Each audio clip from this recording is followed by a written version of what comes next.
Okay, we'll start with this with Terrence Crawford. He had this to say. He says, facing Spence in his first fight back is a lose-lose situation for me. He was quoted as saying, he said he was going right into a fight with Danny Garcia or Pacquiao or me.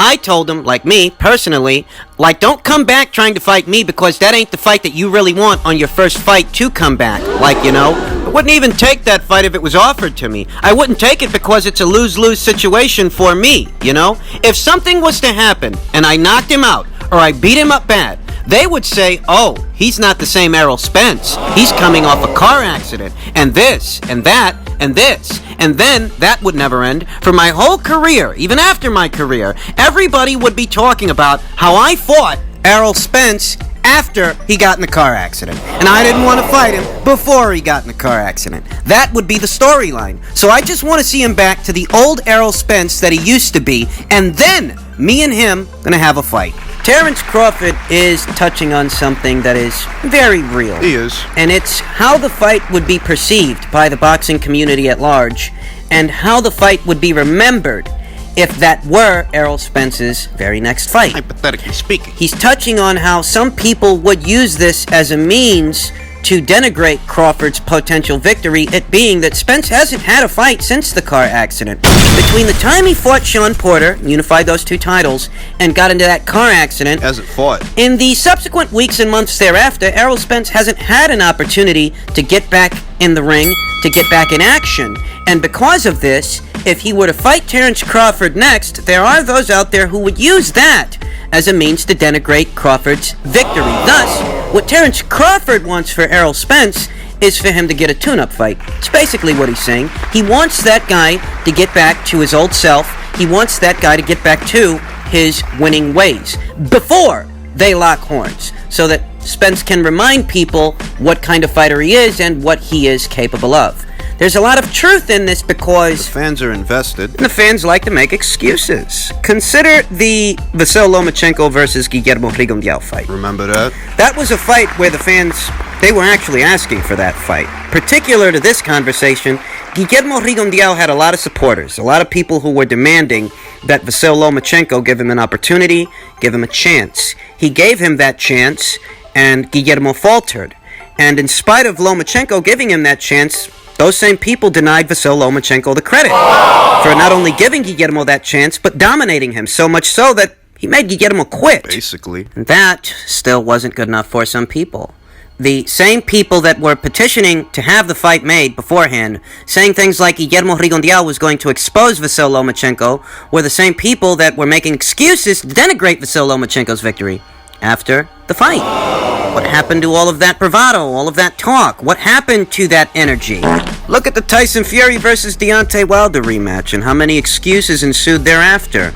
After that fight, you had YouTubers readily concocting conspiracy theories about what costed Deontay Wilder the fight. I mean, you would have thought that Tyson Fury hit this guy over the head with a chair. The way these guys tell it, the way these guys talk about it. All excuses. Heard anything from Tyson Fury drugged the guy to he tampered with his gloves? All excuses. Based on the reports, Deontay Wilder himself, he attributed the loss to his costume. And I think about these different situations, the excuses that ensued thereafter, after those fights were over.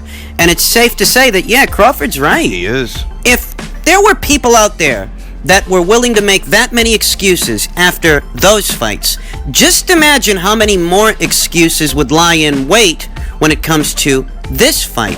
That if Crawford versus Spence were Errol Spence's very next fight, and he were to lose the fight, come the excuse. Even though he's gotten a clean bill of health, even though reportedly Errol Spence didn't break any bones, he didn't suffer any major injuries, he suffered some facial lacerations, a couple of broken teeth. I mean, that's what the report said. So the guy is more or less all right. He's still in one piece. It was even reported that his career would continue without delay because he didn't actually suffer any major injuries. In spite of this, if Terrence Crawford versus Errol Spence were Errol Spence's very next fight, there would be plenty of people out there that are ready, willing, and able to make excuses. Make excuses thereafter to deprive Terrence Crawford of the credit he would deserve for having won the fight. Thus, from where Crawford is sitting, he doesn't want that. He wants Errol Spence to tune up, to have the chance to get back in action, tune up, have a fight, show everybody he still got it, and then they can have a fight. I understand that sentiment. I see where Terrence Crawford is coming from. If I'm going to be completely honest, I never thought that Terrence Crawford was going to be Errol Spence's next fight anyway. Car accident, a no car accident. Having seen the performance that Errol put on against Sean Porter, very physically taxing fight, very hard fight, I watched that fight and I thought to myself, in all my wisdom, I says, behind a performance like that in what was a physically taxing fight, they're not going to put Errol in what could be yet another physically taxing fight right after that. Not behind a performance like that. And this was before the car accident. I never thought that Terrence Crawford was going to be Errol Spence's next fight anyway. I expected that after that Sean Porter fight, Errol is either going to chase a Manny Pacquiao fight, and if he can't get him, he'll fight Danny Garcia. But who he won't fight right after Sean Porter is Terrence Crawford. Thus, all this talk about there being an interlude, an intermission, Errol Spence fighting someone else aside from Terrence Crawford, for one reason or another, that was always my expectation. I was always expecting Errol to fight someone else in his very next fight other than Terrence Crawford.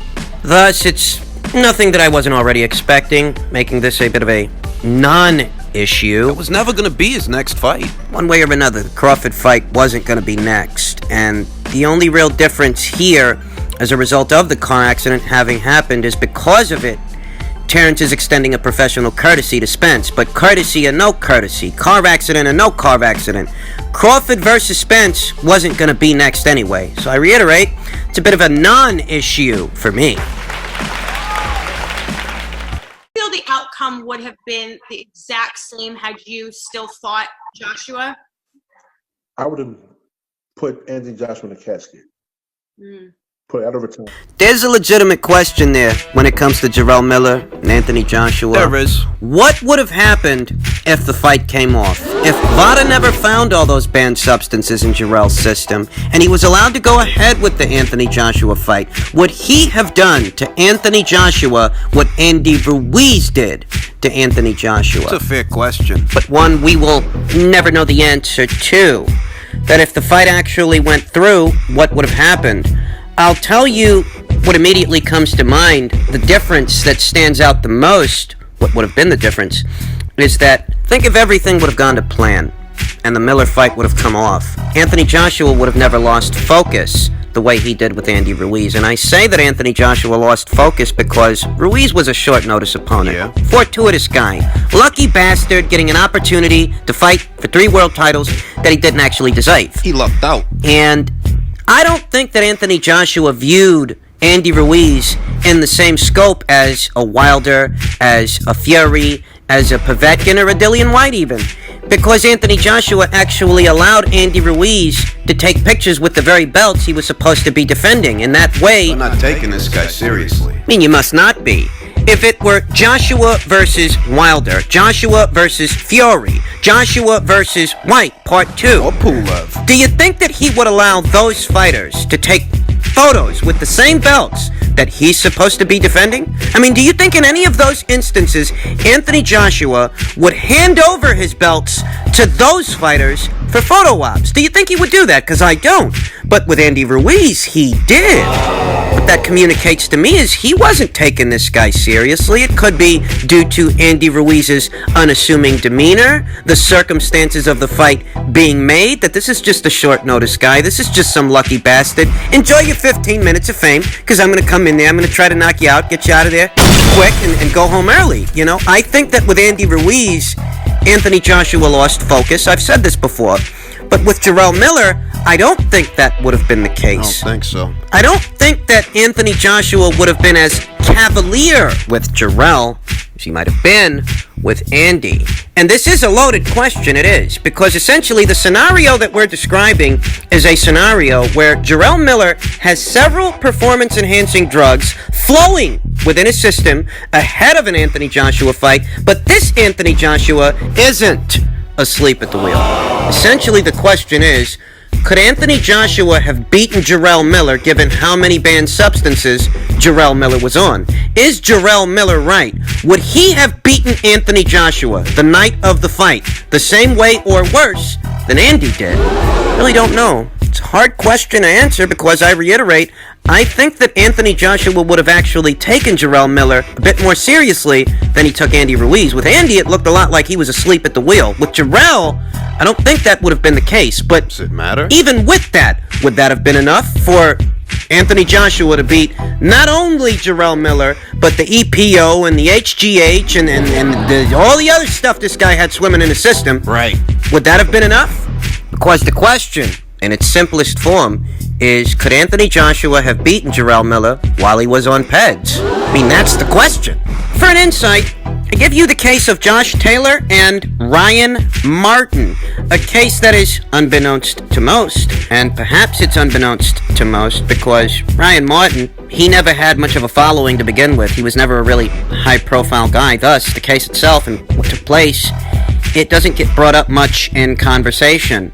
But Ryan Martin tested positive for exogenous testosterone. The Josh Taylor fight, this news broke, and this is a situation to where, at least seemingly, a clean fighter locked horns with a dirty fighter, and in spite of the dirty fighter being dirty, didn't help him. He still lost, and he lost in lopsided fashion. I mean, Ryan Martin took a performance-enhancing drug and still failed to perform. If you can believe that. If you can't believe that, watch a fucking fight. You'll see what I'm talking about. This guy took a performance-enhancing drug and failed to perform. I mean, if this is what you look like when you're on something, I can only imagine how bad you would have looked if you weren't on something. I don't know. Talked about that fight here on the channel.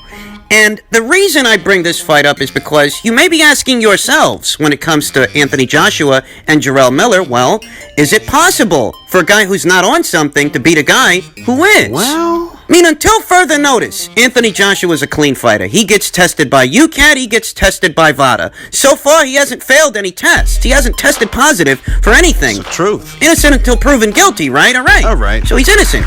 He was the clean fighter, and Jarrell Miller was the dirty fighter. And if you're asking yourself, could Anthony Joshua have beaten this guy while he was on all these banned substances? It's possible. I mean, Josh Taylor beat Ryan Martin from pillar to post. Ryan Martin was on something. Didn't help him. So perhaps, maybe, Anthony Joshua could have won the fight because, one, he would have been a little bit more focused for Jarrell than he was with Andy, and two, the PEDs themselves, they don't always secure you the victory. I mean, we talked about Josh Taylor and Ryan Martin, and lest we forget, Lucien Boutte got caught. He got popped. The Badu Jack fight, and they fought to a draw.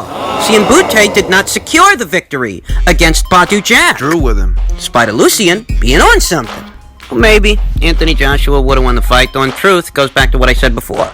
We'll never know. And even the future of such a fight is uncertain. As Jarrell Miller, you're not going to be able to talk your way into that fight this time. This time, in all likelihood, you're going to have to earn it. You're going to have to earn it the hard way. Because they're not just going to give it to you. They just gave it to you before, and you fucked that up for yourself. Fucked it up! This time, you're going to have to become some kind of mandatory challenger, something like that. Go through the proper channels, because they're not going to do you any favors on that side. They're not. And let me tell you something about that.